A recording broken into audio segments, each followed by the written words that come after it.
Hey guys, thanks for joining me for another video. I just thought I would continue the conversation about learning to live with someone who is living with PTSD and how it has affected my life in ways that I never really thought or imagined.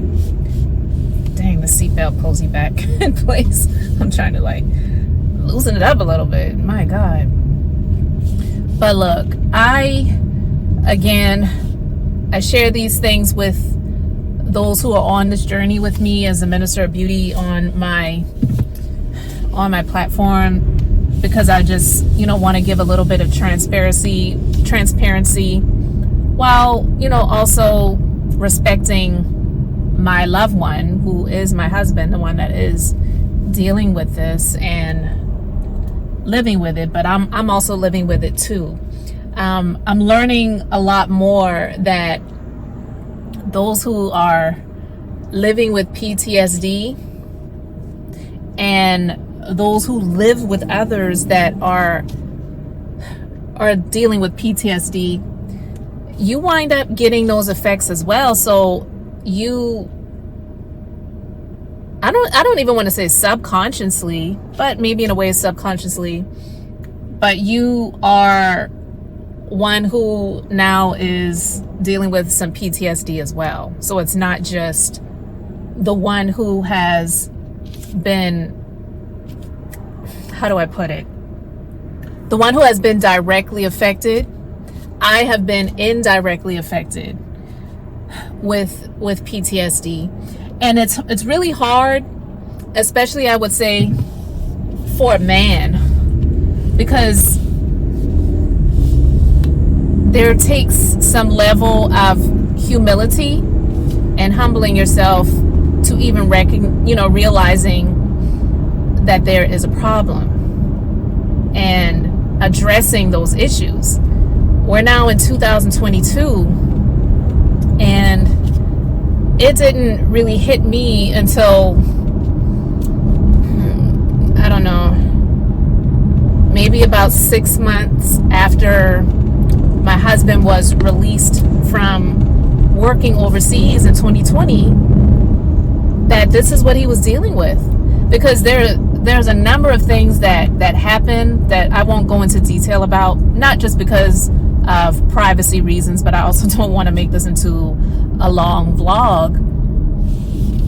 But there are some things that transpired in that year, and one of them I may have mentioned in my previous video in 2020 was he and our son having a major blowout, which led to him telling our son to get the F out. And I know he didn't mean it, and our son, I believe he didn't really receive it in that way immediately either, but that affected him as well. And it definitely affected me, because one, that's my only child, and you want to make sure they're okay. During that time, the pandemic was really heavily going on. I didn't know immediately where he was going to be, if he was going to take it out on me because of what his dad told him to do. It was just a lot during that time that really made me realize that this dude is going through PTSD. And I'll give you another example. My husband, like I said, he's a military veteran. He's also been a government contractor, working the same way as the military does. So sometimes people hear government contractor and they think, oh, they don't really do any work, or they just make a lot of money and they don't do a whole lot, especially if they work overseas. That is not necessarily true. I definitely will say it's not true for my husband. My husband did a lot of work working on military armored vehicles, working with mines, landmines, a lot of different things, okay? So he didn't have these cakewalk, easy jobs like some people may have or may have had, okay? But when, I'm sorry, I may have lost my my thought process a little bit with that, but because I'm driving driving at the same time as I'm preparing to go to a dentist appointment. But when all of those things started happening and I started seeing these things happen, I, again, didn't really know a whole lot about PTSD. And there's still a whole lot that I really don't know. But back then, that's when I really started to realize that I believe that, you know, my husband is suffering from this, and I really need him to own up to it and address it. You don't have to tell me everything that you experienced overseas, everything that you saw, but being a man and being this, you know, person that's supposed to be strong, it's okay to let your guard down, let go of your pride, and be humble yourself, walk in humility and say, I'm not the strongest person in the world. I am not where I need to be in my headspace. I am not where I need to be physically. It has affected his mindset. It has affected his health. It has affected his weight. It has affected a lot. And those things have affected me because I love this man, and I have to be strong still. I have to continue to, like, we both can't be down. We both can't be in a place of helplessness. And I'm not saying he's helpless, but there's been so many moments like that, and I had to continue to move forward because not only do I have him in our household, I'm a small business owner, and I also have employees. And my employees, in a sense, are also like my children. Even though they're not my kids, I am responsible for my business. I have to make sure that the business bills are paid. I have to make sure that payroll is submitted on time. Everybody wants to get paid on time. Everybody wants to wake up and have that direct deposit in their bank account. And they rightfully should. And I understand that.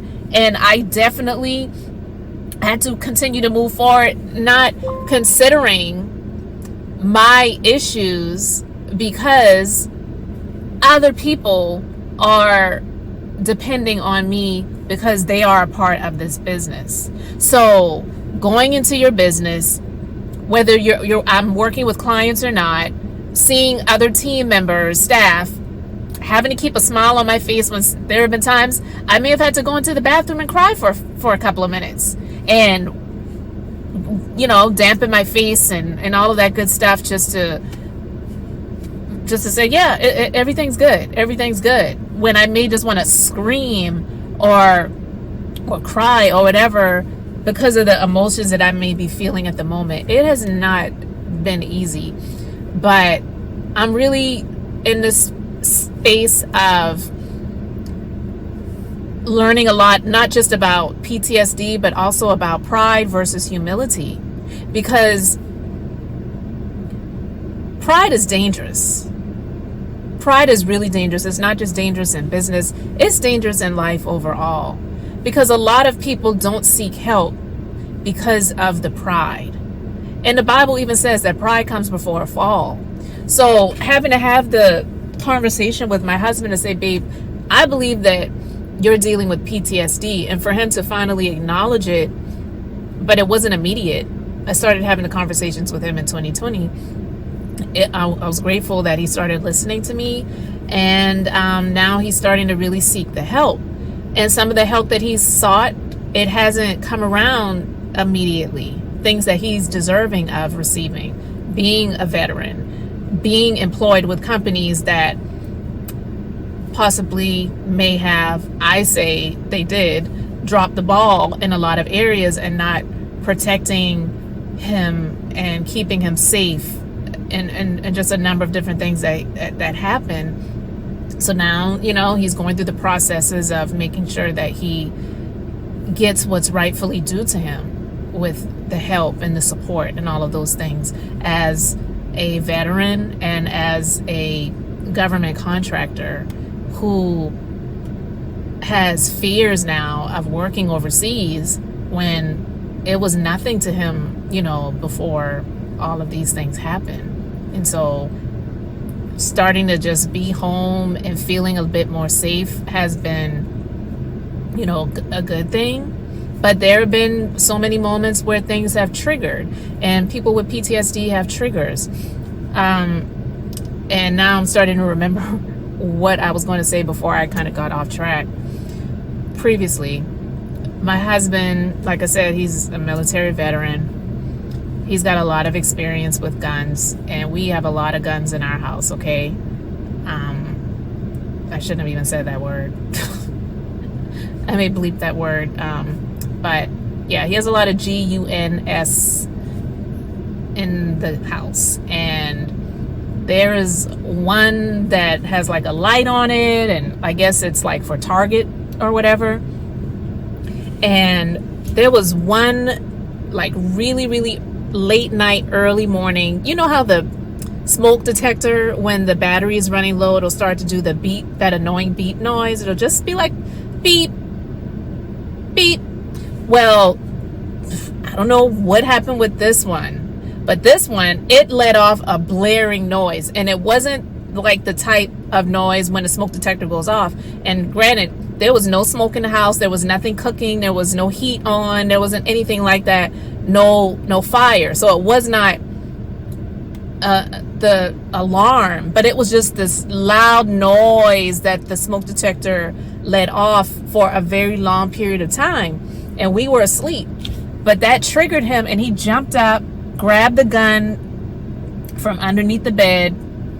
I think he was maybe naked. I can't remember if he had his boxers on, but I know he definitely did not have a t-shirt on. Jumped up, grabbed the gun grabbed the GUN with the light on it, and was like walking out of the room to look for whoever he thought may have come into the house. And I was like, baby, it's the smoke detector. It was a trigger. That scared the crap out of me.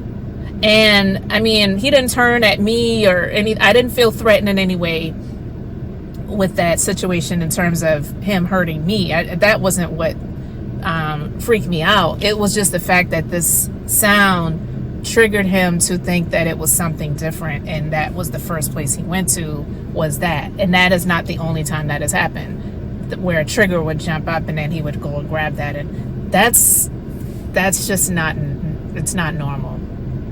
So learning to live with someone that has PTSD, I'm learning that I subconsciously and indirectly myself have been dealing with post-traumatic stress disorder. And for me, I won't even say it's post, I would say it's present. So the P stays the same. So it's more so for me present traumatic stress disorder, because I'm in the present with the situation, loving my loved one, praying for him, trying to get him the help that he needs, and still having to operate day-to-day operations for my businesses. And so the spaces and times where I really, in my spirit and in my heart, it's like, oh, I really wish I could be recording content for either the channel or the podcast. The day before I know it is over, and I haven't had an opportunity to do that, because being someone who's used to operating on a certain schedule and in a certain way, that has been something that has truly been something that has been a frustrating moment for me, when so many other things are taking precedence that I don't have the time to devote to those things that I really would like to do. So doing this video right now, I thought would be a good idea as I travel to go to my dentist appointment, because I got to do that, and just try to kill two birds with one stone. So I just thought I would do a video conversation and have this discussion with you all. I'm still learning, I'm still growing. I'm hopeful for better days ahead, even though the world, especially the country right now, is just going through a lot of things with recession and inflation and all these things. But people are still buying. People may complain and be frustrated with the prices, but as I said, right now I'm in a parking lot that's filled with cars, so people are still buying. So that's one of the things that gives me hope as well when it even comes to my small business, my my small business empire. I'll put that word on the end, because through all the things that I'm going through, I still have really great faith that everything will work out. And I stay hopeful. I stay, hopeful within myself, hopeful to the God within me that I believe in and that I trust. And that's really for me, I would say, what has helped to keep me sane. The fact that I could rest my flesh for a moment and really just tap into my spirit and to the spirit realm and pray and relieve the tensions that are constantly coming up, because it's a lot. It's not easy, but like I said in another video previously, storms, they don't last forever. And one of my mentors that I love and miss, she passed away last year. She was waiting for a kidney, and yeah, she didn't make it. And it's one of the things, knowing her and how much she used to encourage me, that's also helped to keep me going, and just remembering a lot of the encouraging things that she's shared with me. But one of the things she told me that I always hold on to and remember was that everything that is negative going on in your life has an expiration date. So don't think that this is that this has come to last, because it will not last forever. And that really encourages me to this day when I still think about that. And she even had a conversation with my husband once on the phone, and he was having a really low moment, and I called her. She was actually living in Greensboro, North Carolina, and she was able to have a conversation with him on the phone. And that for a moment was a humbling moment that he allowed to humble himself, get rid of the pride. So it was for a moment, and have a discussion with a woman. Not saying he's a chauvinist or anything, but having a conversation with a woman who was there to encourage him, because there's some guys that they don't really take a lot of advice from other women. So that's another thing that's been hard, for me too, because obviously I'm a woman and I'm married to a man. So I don't know everything, but I know some things, and anything that I am here to say is going to be to help you. So, but being the leader in a sense, sometimes it's hard. But I'm really grateful that he's, starting to allow the walls to come down of pride and allow himself to walk more in a state of humility. It's not, all the walls are not completely down. It's a day by day thing. But I believe that things are definitely getting better. But yeah, as I continue to learn more about PTSD, it's given me even the ability to let some of the pride go and share with you all here on my platform about these things and how I'm feeling and what's going on, because it has not been easy. And I've never been one to say that I know everything. I've made it to the pinnacle. I've reached the top. I've achieved all of the goals that I've set for my life. I haven't. But when you are someone that is in a state of, walking in success, sometimes it really is hard to share the struggles and the setbacks and the hard times and those hard moments that you're dealing with in your life. So this is also a challenge for me of, as I said, learning more about pride versus humility, walking more in humility and saying that everything isn't perfect, everything isn't great. This is what I'm dealing with, but I'm learning more as I go through it, and I do believe that things are going to get better. So guys, thank you so much for watching this video. Leave your thoughts in the comment section. I appreciate you liking this video as well and subscribing to the channel. I'm Elizabeth. I'm the minister of beauty, and I share the Bible. That's business, inspiration, beauty, life, and enjoyment. So until the next time, have an amazingly blessed and beautiful day.